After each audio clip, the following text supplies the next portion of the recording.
தங்களின் கோட்டை என்ற அதிமுக அங்கு டெபாசிட் வாங்கியிருப்பது பாஜகவின் வளர்ச்சி என்றும் அடுத்து 40% வாக்கை இலக்காக வைத்து தொடர்ந்து முயற்சி செய்வோம் என பாஜக மாநில தலைவர் அண்ணாமலை உணர்ச்சி பொங்க பேசியுள்ளார்.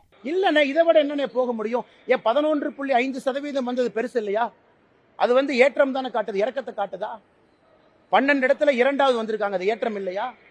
கோயம்புத்தூர் மாதிரி இடத்துல அதிமுக கோட்டைன்னு சொன்னதை ஜஸ்ட் டெபாசிட் வாங்கியிருக்கிறாங்க. அதிமுக 3 இடத்துல டெபாசிட்டை இழந்திருக்கிறாங்க சட்டமன்றத்தில். இது ஏற்றம் இல்லையா? இது மக்களால போனனாலதான் அந்த ஓட்டு வந்திருக்கு. இந்த ஓட்டு ஏன் வந்திருக்கு? மக்களோட மக்களாக பாரதிய ஜனதா கட்சியினுடைய தொண்டன் பணி செய்யறனாலதான் அந்த ஓட்டு வந்திருக்கு. அடுத்து வெற்றி 3 முனை போட்டி 2 முனை போட்டியாக மாறி 40% 45% வாக்கு வங்கி அடுத்து வரும். It's step by step process. அது கட்சிக்கும் தெரியும். மக்களுடைய அன்பை சம்பாதிப்பதற்கு இன்னும் உழைச்சிக்கிட்டே இருங்க, கடுமையா உழைங்க.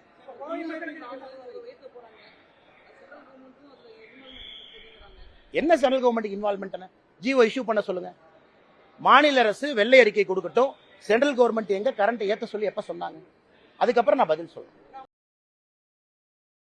செய்திகளை உள்ளது உள்ளபடி தெரிந்து கொள்ள ரெஃப்ளெக்ட் நியூஸை சப்ஸ்கிரைப் பண்ணுங்க.